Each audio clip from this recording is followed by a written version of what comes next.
আসসালামু আলাইকুম। আলহামদুলিল্লাহ, সকাল থেকে বিভিন্ন কেন্দ্র আমরা ঘুরছি, নির্বাচন চলছে। এই মুহূর্তে কিছুক্ষণ পরে নির্বাচন কিন্তু শেষ হয়ে যাবে, বহুল কাঙ্ক্ষিত নির্বাচন এটা বাংলাদেশের জন্য।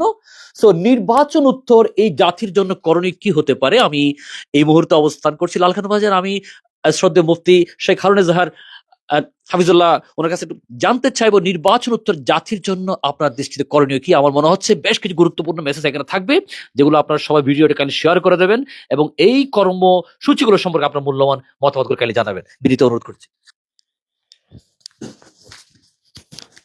আসসালামু আলাইকুম রহমতুল্লাহ বরকাতুহ। আলহামদুলিল্লাহ ওয়াসালামুন আলা ইবাদিহিল মুস্তাফা মা বাদ।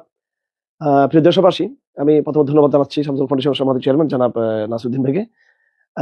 গুরুত্বপূর্ণ যে প্রথম বার্তা জাতির উদ্দেশ্যে আমার পক্ষ থেকে এবং ওলামায়ে কেরামদের পক্ষ থেকে, সেটা হলো নির্বাচনকে কেন্দ্র করে, নির্বাচন ফলাফলকে কেন্দ্র করে কোনো রকম সহিংসতা, মারামারি, হানাহানি, রক্তপাত যেন না হয়, এটা আমরা সকলে খেয়াল রাখবো। আর আমার অবস্থান একজন দাওয়াতি দায়িত্বশীল হিসেবে, দায়ী হিসেবে বরাবরই বলে গেছি, আমি আমার কাছে নির্বাচন বা গণদের প্রক্রিয়া এটা মুখ্য বিষয় না।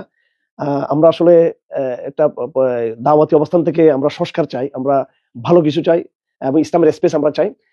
আমার দ্বিতীয় মেসেজটি যেটা থাকবে সেটা হলো, যারা নির্বাচিত হয়ে যারা আসবেন ক্ষমতায়, অবশ্যই আমরা যারা আসবেন, আমরা এখানে কোনো মেরুকরণ নেই, আমরা যারা আসবেন আমরা তাদেরকে স্বাগত জানাবো এবং তাদেরকে আমরা তাদের ভালো কাজগুলোতে আমরা সহযোগিতা করব। তাদের গঠনমূলক, ইসলাম বান্ধব, মানবিক, কল্যাণকর কাজগুলোতে আমরা সহযোগিতা করব এবং সেই সহযোগিতা করার সে আলহামদুলিল্লাহ ম্যান পাওয়ার এবং সেই স্কিল, সেই জনশক্তি হয়তো আমরা দেখাই না আমরা ওইভাবে। আমাদের ইসলাম বান্ধব তবলিগি ভাই ব্রাদারদের এবং দিনী কমিটির মধ্যে থেকে অনেক স্কিলফুল সর্বক্ষেত্রে যারা রাষ্ট্রকে, এই দেশকে যারা পরিচালনা করবেন, তারা ইতিবাচকভাবে গঠনমূলক পরিচালনা করবেন এবং ইসলামের চেতনা ধারণ করে যারা এই পুনর্গঠনে যারা কাজ করতে চাইবেন আগামী ক্ষমতাসীনটা, ওই জায়গায় আমরা সহযোগিতা করতে পারবো। আমি বরাবরই বলেছি, আগেও বলেছি, আমাদেরকে কয়েকটা বিষয়ে খুব সতর্ক থাকতে হবে। আপনারা যারা নির্বাচিত হয়ে আসবেন, আপনাদের মাঝে যেন আবার সে ফেসিবাদী চরিত্র যেন ফিরে না আসে, আপনাদের মধ্যে যেন সে আধিপত্যবাদের গোলামি যেন ফিরে না আসে এবং শিক্ষাক্ষেত্রে মৌলিক পরিবর্তন আপনাদেরকে করতে হবে। এই শিক্ষাকে বিজ্ঞান বান্ধবতার পাশাপাশি এটার যে মূল যে চেতনা, জাতিসত্তার যে ইসলামী চেতনা, হিস্ট্রি, ওই জায়গা থেকে এটাকে আরো শক্তিশালী শিক্ষা ব্যবস্থা প্রণয়ন করতে হবে এবং অর্থনীতির ক্ষেত্রে খুব ভালো দুর্নীতি মুক্ত থেকে, স্বজনপ্রীতি মুক্ত থেকে, সত্যিকার আল্লাহর ভীতি, তাকওয়া এবং জনগণের সেবা, এই মানসিকতা নিয়ে যদি আপনার কাজ ক্ষমতা চালাতে চান, তাহলে আমরা উই আর রেডি।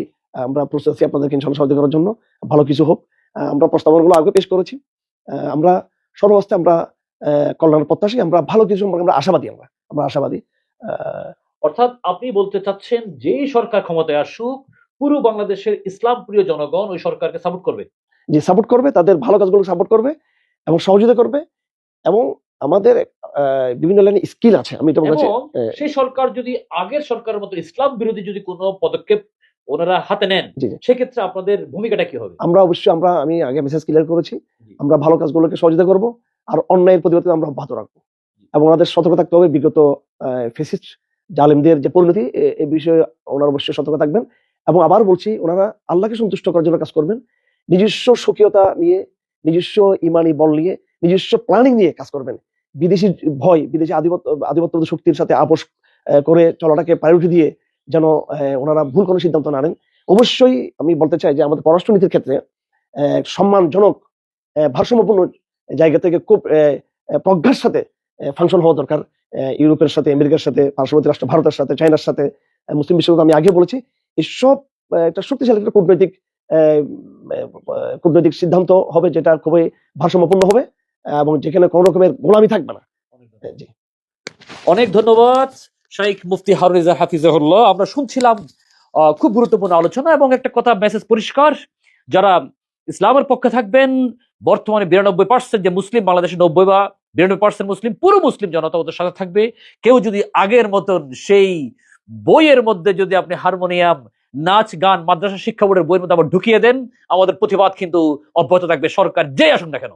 আমরা স্পষ্ট কণ্ঠে সে কথাটা জানিয়ে দিতে চাই এবং আপনি দেশকে উন্নয়ন করার জন্য শেখ যেরকম বলেছেন, ওনারও বেশ কিছু প্ল্যান রয়েছে, দক্ষ জনশক্তি রয়েছে। আলহামদুলিল্লাহ, সুম্মা আলহামদুলিল্লাহ, আমরা ইতিমধ্যে মাঠে ময়দানে কাজ করছি, আমাদেরও অনেকগুলো প্ল্যান, পরিকল্পনা রয়েছে শুধুমাত্র বাংলাদেশের এই মানুষের কল্যাণের জন্য, দেশের কল্যাণের জন্য। যারাই সরকার আসবেন ওনাদের কাছে আমাদের যাবতীয় ইনোভেটিভ আইডিয়া, একই সাথে পরিশ্রম, একই সাথে সলিউশনও আমরা দিব ইনশাআল্লাহ, যদি আপনারা গ্রহণ করেন। ভিডিওটা কাইন্ডলি শেয়ার করে দেন।